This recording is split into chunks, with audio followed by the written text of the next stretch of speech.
Cooper Hewitt Smithsonian Design Museum, Nature by Design, Cochineal, Virginia San Fratello.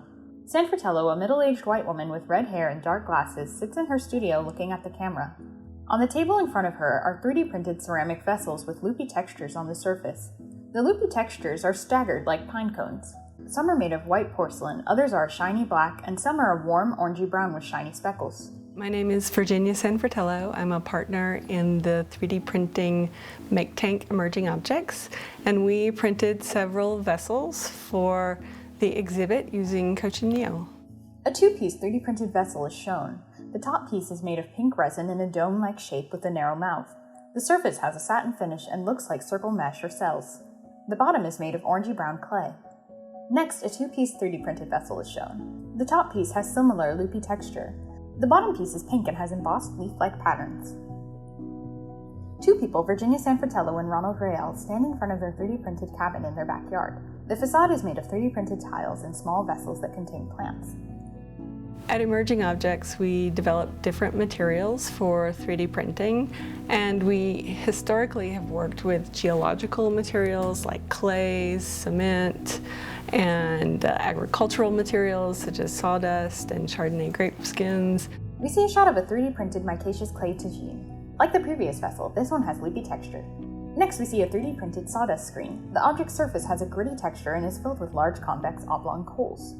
An image of the side of the aforementioned 3D printed cabin focusing on the 3D printed vessels is shown. We try to bring materiality to the forefront of the design of our objects, and we want to tell a story about the provenance of that material, so where it comes from and how it gives an object, I think, meaning for the 21st century. So we're bringing together very traditional materials, especially in the case of cochineal, materials that have been around for a very long time, but we're taking that to the other end of the technological spectrum by using it through the lens of 3D printing and additive manufacturing. The nozzle of a 3D printed machine is shown depositing clay layer by layer on a wooden board. We see a time-lapse of this process as the clay vessel grows taller and taller. Thinking about how to 3D print with cochineal was a completely new experiment and process for us. Someone scoops dried cochineal bugs out of a container onto a table. The bugs are placed in a mortar and ground into a dark red powder with a pestle. The powder is dumped onto a table to show off its vibrant red color. We started by using the powdered cochineal, so it had already been, the color had already been extracted from the insect. And we first experimented by actually mixing it with a clay body. And we put it in an air dry clay body because we knew if we used a clay body that would be fired, of course, it would burn out. And we made some loopy vessels, kind of like the ones you see here with the cochineal and the air dry clay, which were interesting, but we had a hard time controlling the color of the cochineal. It always turned to a very, very dark purple. And I think we were looking for something much more vibrant and red as part of the outcome. A shiny red 3D printed clay vessel with irregular loopy textures is shown. There are many red splatters on the table around the vessel and discarded pieces of clay. A pinkish gray 3D printed clay vessel with oozing loops is shown next. Next, a pink dyed hand holds a white and pink 3D printed cup. The cup is unglazed and is only colored on the raised ends of the loops. 3 pink loopy 3D printed cups with oozing forms sit on a table. In subsequent experiments, we 3D printed with nylon on top of a micaceous clay bottom. And we did that because the micaceous clay is another traditional material that came from the same geological region as the insect itself. A video of someone placing the two-part 3D printed vessels together is shown. We also experimented with putting the cochineal powder or extract in a resin bath. A gloved hand pours clear resin into a shallow tank. The arm at the top of the machine is lowered into the tank. And in the particular printer that we were using, you can use a clear resin or white resin, and we were able to mix the cochineal extract with it in order to get varying degrees of pink to red. And this liquid vat of red resin would solidify through the use of light. So there are lasers in the printer that solidify the resins. A close-up shot of the resin filling the tank is shown. A precise UV light moves in a prescribed pattern to cure the resin. The layer-by-layer solidification process creates forms that adhere to the arm lowered into the tank. So for me that was exciting because it wasn't a process of dyeing or using the cochineal at the end, but it was really integral, and those pieces are solid in red all the way through because the cochineal was used throughout the printing process itself. A photograph of all 4 of the 3D printed vessels is shown.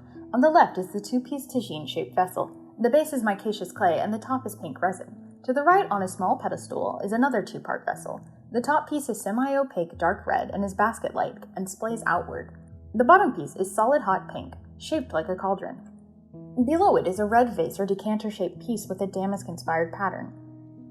The surface has an interlaced structure that is not entirely solid. The pattern appears where the cells are filled in. To the left of it is another 2-piece 3D printed vessel. The top piece has loopy texture. The bottom piece is pink and has an embossed leaf-like pattern. The forms of the vessels in the exhibit are inspired by traditional cochineal extraction processes. So we saw some drawings or plates that illustrated the process of harvesting the cochineal, collecting the insects in baskets, and then those baskets being deposited into a pot that had boiling water as a way of getting the color out of the insect.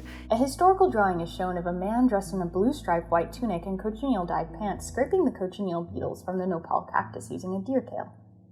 An illustration depicts the next step in the cochineal harvesting process. There's a bag and 2 woven baskets. One basket is on the ground, the other is placed in a cauldron over the fire. Below the basket is a comal, a smooth flat griddle over a fire. Below the comal are sieves. The next illustration depicts a man dumping the cochineal out of the woven basket into the cauldron over the fire. A curator places Virginia's 2-piece vessel together on a table. We now see the similarity between the illustrated cauldron and basket and the 3D printed pieces. And so the vessels that we made are inspired by the basket and the most likely ceramic or metal pot that held the boiling water. A photo of the red vase with a damask-inspired pattern is shown. Some of the motifs on the basket-like surfaces actually are inspired by damask wallpaper. We found this very beautiful sample of a piece of tapestry from Italy that was made or colored using cochineal. An image of deep purple Italian silk damask is shown. We were interested in not only the historic traditions that you might find in the production of cochineal in Central and South America, but also how it migrated to Europe and how the dye was used completely differently there. A map of global cochineal trade is shown next. Cochineal follows old world trade routes to major global ports. One of the most exciting outcomes of working with the cochineal in 3D printing for me was realizing that I didn't only have to rely on the material itself in the printer, but I could start to add other materials to that to form new 3D printed composites. And I think that's opened the door to think about how we could add other natural materials that might traditionally be used as dyes into the 3D printing process. And I expect there will probably be many more material experiments that come out of this.